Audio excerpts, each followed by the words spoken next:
Hello Bapak Ibu serta kawan-kawan, senang bertemu kembali. Walaupun beberapa minggu tidak ketemu, namun rasanya sudah setahun kita tidak ketemu. Baiklah, langsung saja. Sebelumnya kita membahas model bisnis kanvas pada paruh ketiga.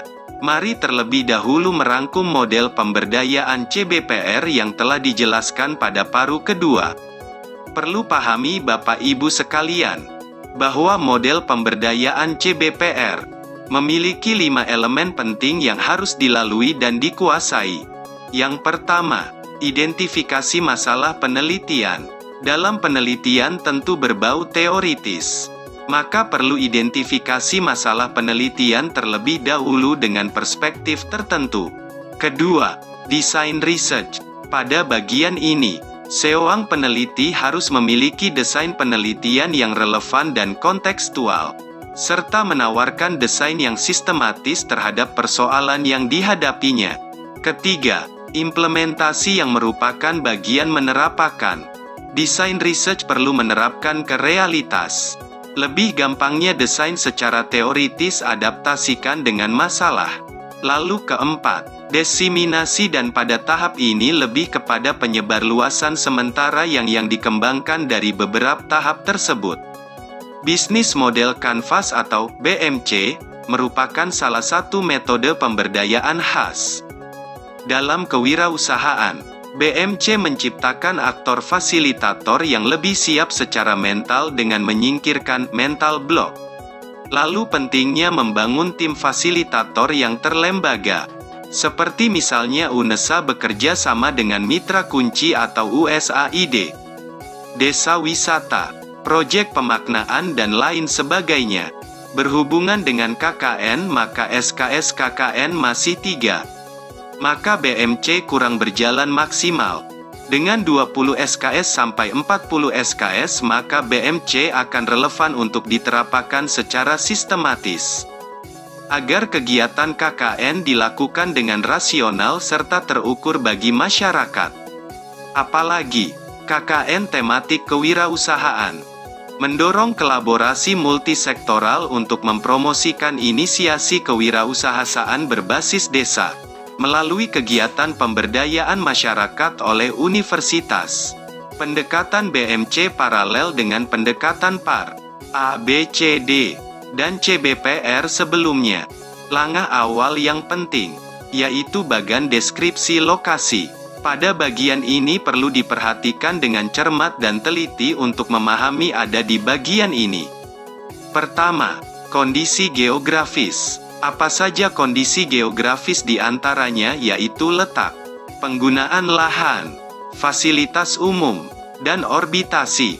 Istilah orbitasi ini berhubungan dengan letak koordinat kegiatan ekonomi antara desa dengan kota yang lebih mendukung pada pembangunan desa secara geografis. Kedua, identifikasi potensi sumber daya alam. Apa saja perlu diidentifikasi? Di antaranya yaitu tanah, pertanian, peternakan, bahan galian, serta potensi wisata. Ketiga, identifikasi potensi sumber daya manusia. Apa saja yang perlu identifikasi? Ada beberapa, yakni komposisi penduduk menurut umur, pekerjaan, dan pendidikan. Ketiga langkah ini bisa dikatakan sebagai esensial atau dasar. Sebelum melangkah yang berikutnya, maka seorang yang ingin melakukan pemberdayaan kewirausahaan tentu harus memahami ketiga poin penting. Barulah kemudian, pemberdayaan dilakukan berdasarkan pertimbangan deskripsi lokasi di atas.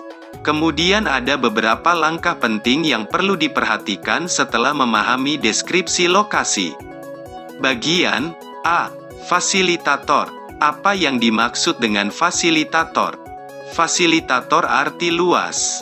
Jika berhubungan dengan pemberdayaan, maka yang dimaksud dengan fasilitator seperti lembaga swadaya masyarakat atau disingkat dengan LSM, kehadiran kelompok KKN, Karang Taruna, dan komunitas lain yang bergerak lebih ke pekerja sosial. Bukan mereka orientasinya material atau bahasa sekarang matre, maupun orang yang memanipulasi masyarakat untuk kepentingan sendiri.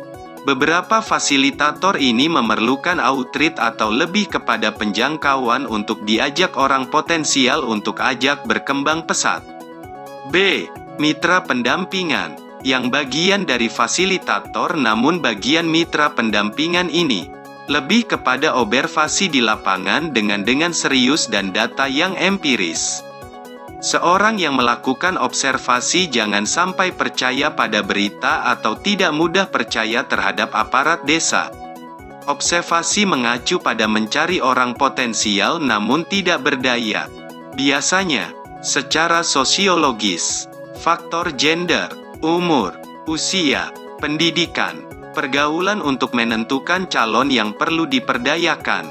Setelah menemukan kelompok yang diberdayakan, mitra fasilitator berusaha merumuskan masalah dengan mitra. Tugas kedua fasilitator mempertemukan orang-orang yang didampingi ke dalam sebuah forum, kelompok diskusi atau FGD. Jika fasilitator mendapat 5 mitra, maka akan terdapat 5 karakter yang berbeda-beda. Fasilitator biasanya menggunakan kanvas, kertas plano yang sudah didesain, merumuskan masalah, membuat peta konteks sekaligus membangun kepribadian, personality development.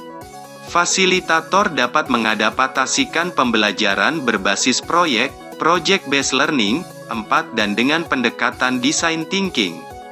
Diperlukan waktu yang memadai dengan beberapa kali pertemuan memoles pengembangan diri. C. Pengembangan diri dan mental block.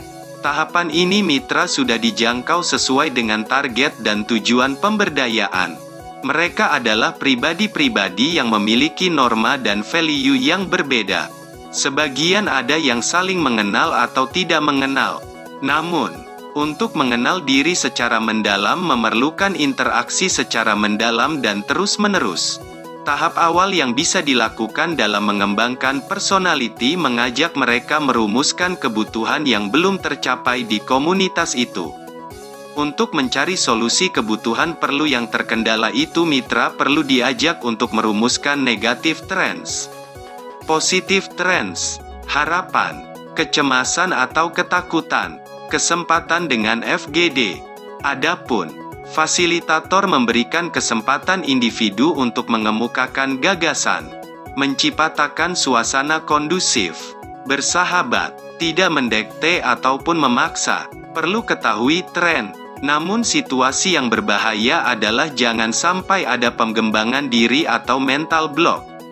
Seperti ada perasaan terkungkung oleh mitos, fatalisit dan keyakinan, perasaan pesimis. Bahkan yang paling menyedihkan adalah masyarakat diposisikan fasilitator sebagai melakukan safari dengan workshop, sosialisasi hanya sekedar saja lalu pergi, proyek untuk pentingan sendiri, bahkan petugas pajak. D. Membangun komunitas. Tahap ini mitra sudah saling mengenal. Dengan diajak merumuskan masalah bersama, akar masalah sudah terpetakan dengan pohon masalah. Untuk membangun komunitas, fasilitator mengajak mitra untuk membuat peta konteks, menganalisis seperti tren teknologi, tren demografi, peraturan dan regulasi, ekonomi, lingkungan, budaya, tantangan, kekhawatiran, bahkan harapan dan seterusnya. E. Institutional development atau komunitas sudah terbentuk. Maka, langkah selanjutnya membangun kemitraan kolaborasi dengan banyak kekuatan di masyarakat baik di dalam maupun di luar daerah. Tahap ini tidak akan bisa dicapai jika komunitas yang terbentuk itu tidak melakukan institutional development. Komunitas perlu menjadi team members, terlembaga, ini perlu driver pimpinan. Seperti yang dikatakan oleh George Simmel, kelompok itu lebih baik 3 orang ketimbang 2 orang. Karena yang 1 orang bisa menjadi pimpinan, menengahi jika terjadi konflik, perselisihan. Di samping itu, tim sudah merumuskan tujuan bersama, nilai bersama. Personel mitra memerlukan kemampuan menyampaikan kepentingan pribadi, kepentingan orang lain, agar terjalin hubungan dengan baik. F. Design thinking. Model yang BMC menggunakan metode pembelajaran berbasis proyek dalam bentuk pelatihan dan pendampingan dengan pendekatan design thinking. Model ini dipergunakan untuk menemukan peluang, tantangan, kelemahan, dan hambatan mitra kerjasama, sehingga dapat dipergunakan dalam perencanaan pengambilan keputusan oleh pimpinan. Model BMC dipergunakan untuk mendapatkan usulan pengembangan bisnis yang sesuai dengan prioritas kebutuhan strategis mitra. Model pelatihan ini dikembangkan melalui beberapa tahapan. Antara lain, pertama, observasi yang mendalam dengan data empiris. Kedua, sintesa yang artinya memiliki kepekaan dan hipotesis atau ambisi untuk melangkah pada observasi. Ketiga, brainstorming artinya pemecahan secara spontan. Keempat, pengambilan keputusan. Tahap di mana pengambilan keputusan dengan penuh pertimbangan dan bijaksana, dan peluncuran konsep usaha, dihasilkan dari beberapa tahap awal. Tahap-tahap ini perlu dilewati, supaya dibiasakan untuk berpikir yang sistematis. G. Ada konsep sangat mendasar yaitu pentahelix, yang terdiri dari pemerintah, media, komunitas, bisnis, dan akademisi. Beberapa elemen ini tidak bisa dipisahkan ketika pemberdayaan atau pembangunan desa dilaksanakan. Dengan kelima langkah ini, sebenarnya memberikan jalan tengah untuk membangun kolaborasi yang terarah, serta harapan desa terwujud. H.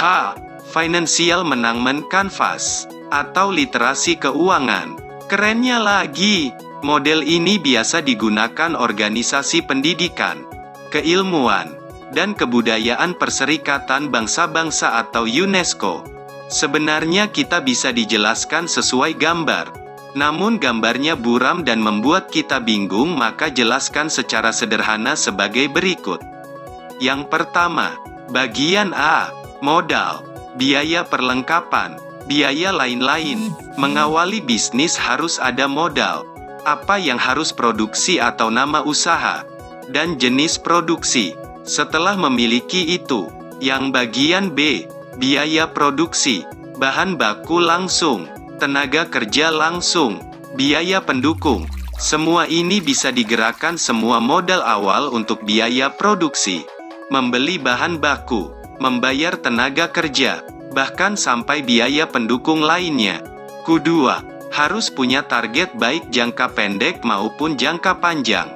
Produksi yang dihasilkan perlu memenuhi penjualan tahunan dan bulanan. Maka perlunya inovasi dan kreatif untuk melancarkan usaha yang ada. Ketiga, alokasi dana. Pada bagian ini, alokasi dana untuk uang kebutuhan sehari-hari maupun uang-uang zakat. Kemudian, keempat, pencacatan. Tentu semua usaha pasti ada pembukuan pengeluaran dan pemasukan, hal ini berhubungan dengan akuntansi. Jadi, BMC adalah metode pemberdayaan khas kewirausahaan. Seperti pendekatan ABCD dan CBPR, BMC menggunakan metode pembelajaran berbasis proyek dalam bentuk pelatihan dan pendampingan dengan pendekatan design thinking. Semua penjelasan di atas sistematis dan teoritis yang praktikal.